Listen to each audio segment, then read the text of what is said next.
Okay, ready, Greg. Go ahead, sir. All right, so overall, I didn't really see any major problems.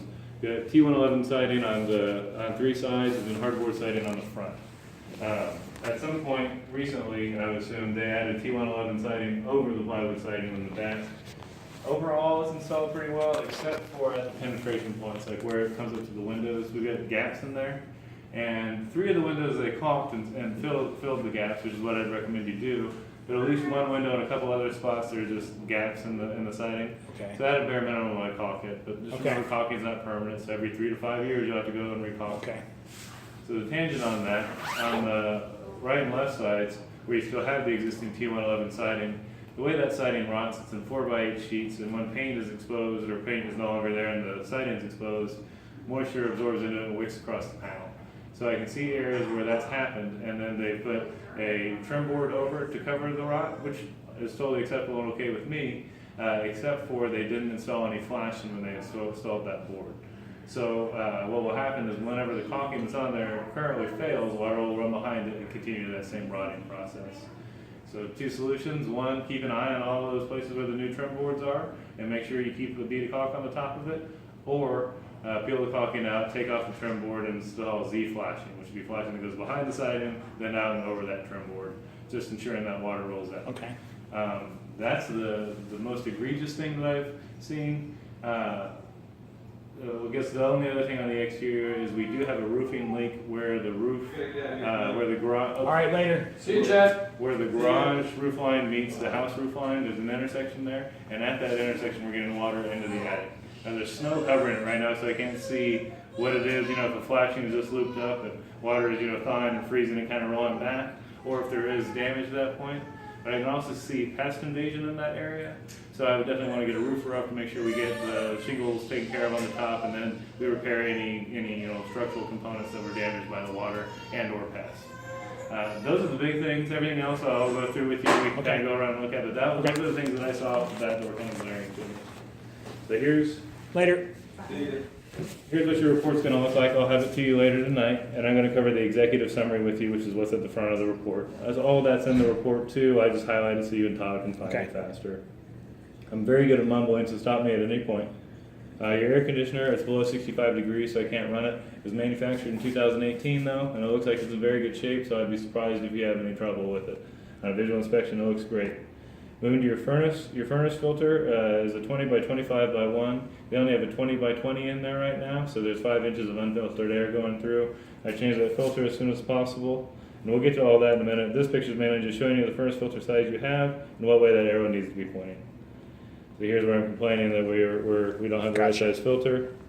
And then moving to the electrical system, I couldn't take off the panel. They've got the pegboard over, and it's just blocking the panel to where I can take it off.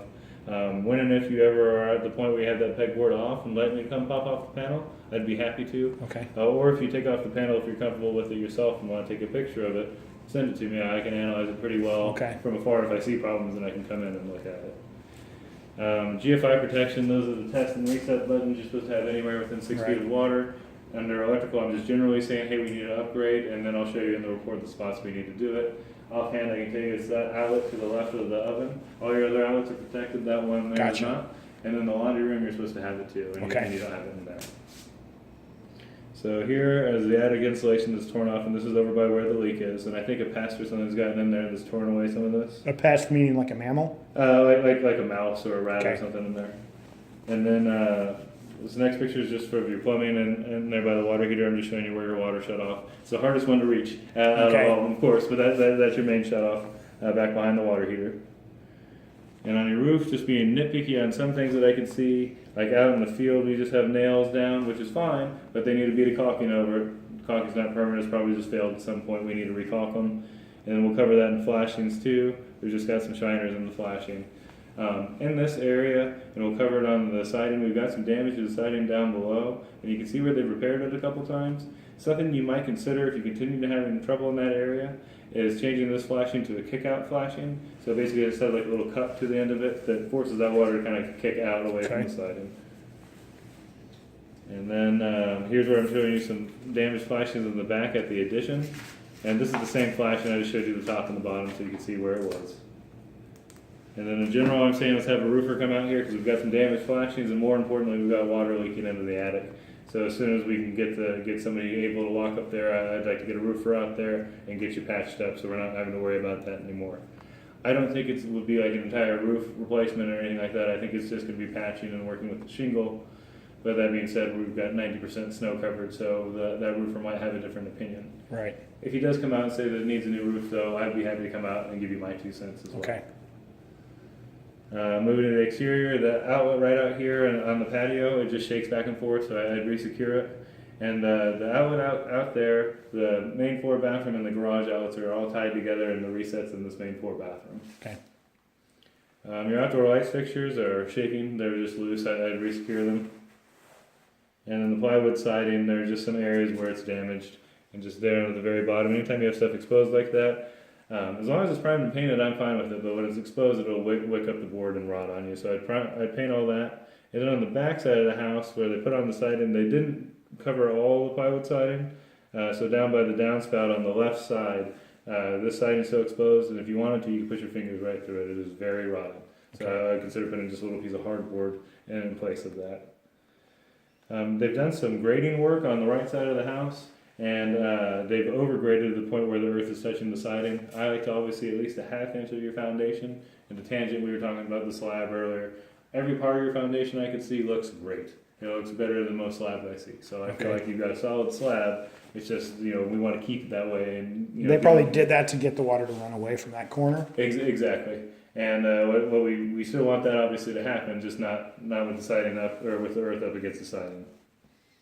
So here's what I'm trying to show you in the back of the house.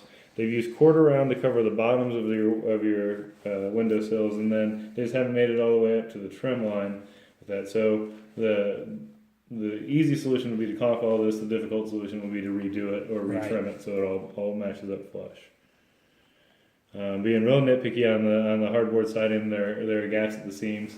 That's just another spot for water to get behind, so I'd caulk all those seams. And here I'm just trying to drive home the gaps in the siding. We want that caulked. Grading, they added all that dirt, but they didn't make it all the way over to the side of the house, so they established more negative grading to kind of end the corner. Mm-hmm. The goal for grading is for it to drop a ½ inch per foot for the first 10 feet. I've never actually put a tape on it to make sure it's like that, but if you step back and you can see you have a slope, you've achieved your slope. Mainly in this corner over here where the air conditioner is the area I think needs to be regraded. And I'm just trying to kind of show you where it's sloping down. Obviously it's hard to show you 3D and 2D photos. We're missing some gutters just on the very back here at the addition, so I would consider putting those on. And then moving into the deck, we've got earth contact on the supports. I see that even in brand new builds, but technically those are supposed to be on a concrete pad or a metal frame, not directly in the earth. Taking my inspector hat off, if it were me, I would wait until they start to rot to replace them, but as an inspector, I always have to point it out whenever I first see them. So it's just holes dug, put in the ground, in some sackcrete or something thrown. Yeah, that would be great. Or you don't even Is that how this was done, though? You think? I'm not sure. It might just be a post into the earth. Okay. And if it were me going back, because the deck's already there, and I'm envisioning just like using a little bottle jack and raising up one area, I would just remove them one at a time. Buy those preformed pads that are about this tall. Just go ahead and place it right on the earth, and then put your new post on top of that. That way you don't have to mess with digging underneath the thing that's already there. The trim at this addition, just you can see where the fascia boards don't totally match up at the corner. And then where it meets the roof line, there's just a gap missing too. So you could trim it or side it, but I just put it as a couple spots of missing trim on that extension. And then also, this is over by the chimney where we were talking about kickout flashing earlier. They've done some repairs to the trim, including a little bit more quarter round to seal up a spot, and it's just not painted on the bottom. So again, it's outside, it's exposed. It's not exactly the materials I like seeing used there, but it is all rock solid. I got it there and poked all around, it's solid. But at a minimum, I'd like this all painted up just so we don't have any more rot there. So we talked about flashing missing on the band lines here. I'm just trying to show you where that is. And then this is where one set of T111 siding meets another, so there should be Z flashing in between these two. Now, if it were me in this case, I would probably just cut out that top part of the bottom part of the top piece of siding, and then just put that same trim board like we've seen everywhere else in place here with flashing above it. Okay. And again, I'm just showing you places that aren't flashed. And then at the very end of my exterior stuff, I'm just trying to show you, hey, I can see there's an addition, and I'd like to see if they pulled any permits for the work. My main confusion is why they would have an exhaust vent sticking out right in front of the window. Now, I don't see what that exhaust vent could go to, so I don't know if that was installed originally, like, so if they were going to have, a fire pit or something in there that they wanted to duct out. I see. I'm not sure what it's for. The water heater is the only thing I see right now that uses that style of ducting, and it goes all the way up through your roof. So Okay. I don't think it's a problem currently, but if you were to duct something to that, if you have your windows open in that back bedroom, all the exhaust will see. go right into I there. see. So the Hot solution tub that or something maybe? you wouldn't need it for a hot tub. Though. No. That's why, the only thing I can think is if they if they wanted to have a gas grill in there, Yeah. or maybe a wood burning stove or something that just so it went up. But Okay. again, with it screened, you wouldn't even really need the Right. duct out of there. But the last thing I want to do is duct into that and then have somebody in that Yeah. bedroom get sick from the Right. fumes. So maybe just remove it just to be sure. Yeah, or something else you could do is raise it up past the Yeah. window. So I drove this home on the roof, and I'm just showing you my attic perspective. The same things. Hey, we're getting water in the attic, so it affects the roof and the attic. So I'm showing it to you in two places. None of your bedrooms have smoke detectors, so just bringing that up. And then the rear right bedroom door doesn't latch. I can hear it hitting the strike plate. I'd assume adjusting the hardware, it'll latch right now. It's just rubbing and not latching. Moving to the kitchen, that's the outlet that doesn't have GFI protection. And then the sliding door right here, I couldn't get the latch. You've got the reinforcing lock that you can put across there, but the actual It's a little finicky, isn't it? Flip it up and down a few times and... And to me, I want my 80-year-old aunt and 8-year-old Yeah. cousin to be able to go in there and do that with no Mhm. problem. So, I see this in every house. The oven's not attached to the wall, so in theory, a toddler could open the door and stand out and have it fall I on see. them. But it's a lot easier to move it to clean behind this Right. way. And then moving to the utility room. In fact, I'll just show you this one. If you were to open the door really fast, you could damage your combustion air intake for your furnace. Wow. Plan that correctly. So I would consider maybe trying to install some sort of a stop that comes down and stops the Gotcha. door early. Yeah. Or maybe reinforcing this and putting some sort of a guard Maybe up just to like keep it. punch something into the concrete. Yeah, exactly. Just so they can't open that door all the way up on there. And then in the laundry room, I would just upgrade that outlet to GFI protection. And then we get into the introduction, index, and meat of the report. Cool. So the biggest things for me, hands down, the water leak, and then just at a minimum caulking up the areas where they've added the hardboard siding on the back to make sure that we're not getting Okay. penetration. Because the reason they put that hardboard siding on was the plywood siding was deteriorating. And so right now, everywhere that's sealed up is fine, but in the area that's not sealed up, you've got hardboard siding against this plywood siding that's then allowing moisture to trap in between Right. the two, and that's just not ideal. So Right. I would make sure we caulk all Okay. that.